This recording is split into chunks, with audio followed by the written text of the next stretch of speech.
Hello everyone. बेटा हम third component पढ़ रहे हैं लिविंग वर्ल्ड का।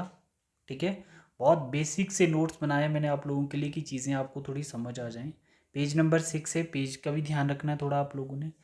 अब है third component, that is taxonomical categories. Taxonomical categories क्या होती हैं? देखिए आपने सुना होगा पहले भी, किंगडम होता है, phylum, class, order, family, genus और species. These are the taxonomical categories. अब इसमें क्या होता है, सबसे इम्पोर्टेंट चीज़ कि स्मॉलेस्ट टैक्सा, इन हर एक को हम लोग क्या कहते हैं? टैक्सा कहते हैं। जो ये कैटेगरीज है ना, kingdom, phylum, class, order, family, genus and species, ये जितनी भी नंबर ऑफ 7 कैटेगरीज हैं, each categories is known as taxa. एक कैटेगरी को हम लोग टैक्सा कहते हैं, whether it is they are kingdom, phylum, class, order, family, genus and species, and collectively called taxonomical categories. ठीक है, अब इसमें देखना आप लोगों ने कि इसमें सबसे जो लार्जेस्ट टैक्सा है वो किंगडम है, और जो सबसे स्मॉलेस्ट टैक्सा है वो स्पीशीज है। कितनी बातें हो गई? हमने इसमें 2-3 बातें सीख ली हैं कि इंडिविजुअल्स को हम लोग टैक्सा कहते हैं और कलेक्टिवली टैक्सोनॉमिकल कैटेगरी कहते हैं। लार्जेस्ट टैक्सा किंगडम है, स्मॉलेस्ट टैक्सा स्पीशीज है, और जो ये हम लोग पढ़ रहे हैं these are the taxonomical categories, right, which is a third component of living world on page number 6, right. अब इसमें देखना कि हमने सिर्फ इसमें 2 चीज़ें समझनी है, एक एरो इस साइड है और एक एरो इस साइड है बेटा। हाँ, इसके एरो पे ध्यान देंगे हम लोग। देखिए हमने इसमें सिर्फ 2 ही चीज़ें दिमाग में रखनी है, एक एरो ये आ गया और एक एरो ये आ गया। ठीक है, अब सबसे पहले तो आप लोगों को ये याद होने चाहिए 6 के 6 नाम। ये किसी भी लिविंग ऑर्गेनिजम्स के क्या है, ये टैक्सा हैं। किसी भी लिविंग ऑर्गेनिजम्स को क्लासीफाई करने के लिए ये इंपॉर्टेंट टैक्सा होते हैं, जिनसे हम इजीली रिकॉग्नाइज कर पाते हैं किसी भी पार्टिकुलर ऑर्गेनिजम्स को। ठीक है, अब देखिए इसमें क्या होता है कि जैसे आप लोग इनको याद कैसे रख सकते हो। देखिए याद कैसे रखना है तुम लोगों ने इनको, K kingdom stands for K, king.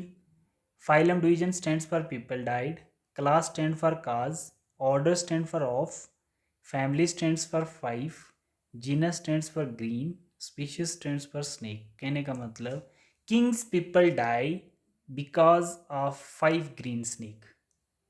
तो आप लोगों को ये पूरे ऑर्डर्स याद हो जाएंगे। ठीक है बेटा, ऐसे आपने इनको याद रखना है, सीक्वेंस पता होना चाहिए तुम लोगों को। इसको हम बोलते हैं हेरारकी इन क्लासिफिकेशंस। ये क्या पढ़ रहे हैं हम लोग?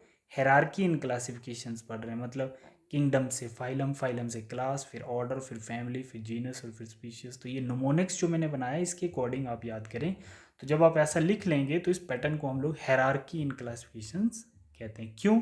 क्योंकि किसी भी ऑर्गेनिजम्स को क्लासीफाई करने के लिए हमें इस पैटर्न की ज़रूरत पड़ती है।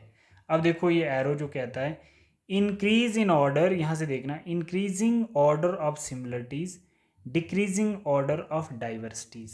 जब एरो ऊपर के लिए होगा, हम आगे वाली स्लाइड्स पे अच्छे से देखेंगे, जब भी हम लोग इधर से स्पीशीज से किंगडम की ओर किसी स्पीशीज को आइडेंटिफाई कर रहे होते हैं, ठीक है, मान के चलो कि आपको एक स्पीशीज मिल गई है किसी फॉरेस्ट में, आप उसको क्लासीफाई करना चाहते हैं whether it is they are plant species या एनिमल स्पीशीज।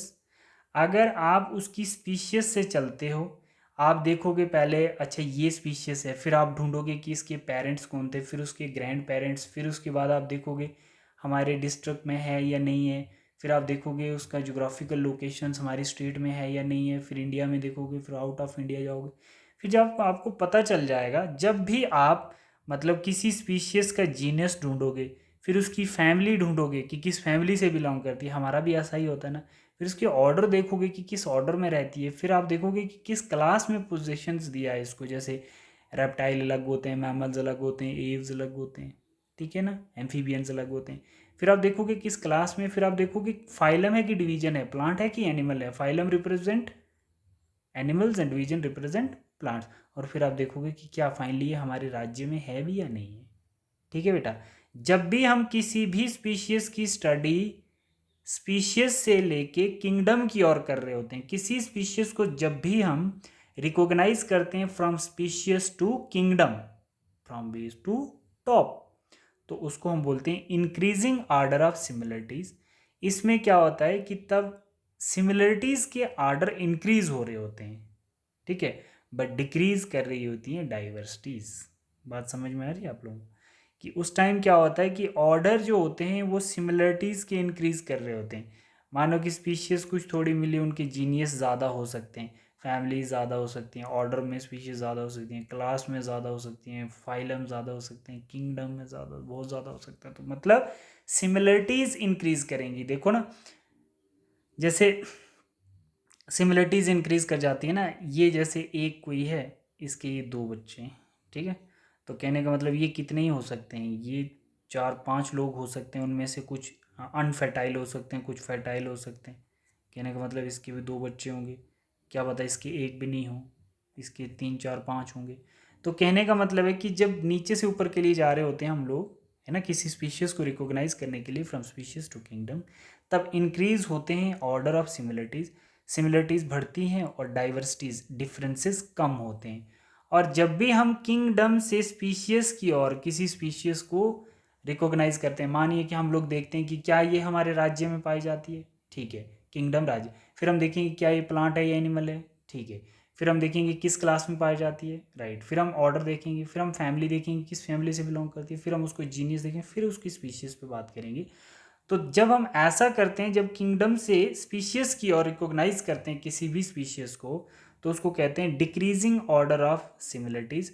उस टाइम क्या होता है कि सिमिलरिटीज के ऑर्डर क्या होंगे, सिमिलर चीज़ें आपको बहुत कम दिखेंगी, but increasing order of diversities, इस कंडीशंस में आपको डाइवर्सिटीज बहुत ज़्यादा देखने को मिलेंगी।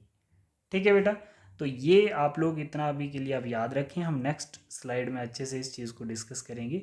बट अभी के लिए आपने याद रखना है कि जब एरो स्पीशीज टू किंगडम जाता है तो तब क्या होता है, increasing order of similarities and decreasing order of diversities. और जब एरो किंगडम से स्पीशीज की ओर आ रहा होता है तो इसका मतलब क्या होता है कि decreasing order of similarities but increasing the order of diversities. समझ आ रही है बेटा? तो ये चीज़ आपने याद रखनी है, हायरार्की इन क्लासिफिकेशन जिसको कहते हैं, 3 नंबर की आप लोगों को पूछी जाती है। एक बार बुक्स पे भी आप कंसर्न करें थोड़ा। हम नेक्स्ट वीडियो में इसी को आगे कंटिन्यू करेंगे और थोड़ा मॉडिफाई फॉर्म में इसको एलेबरेट करके समझा है।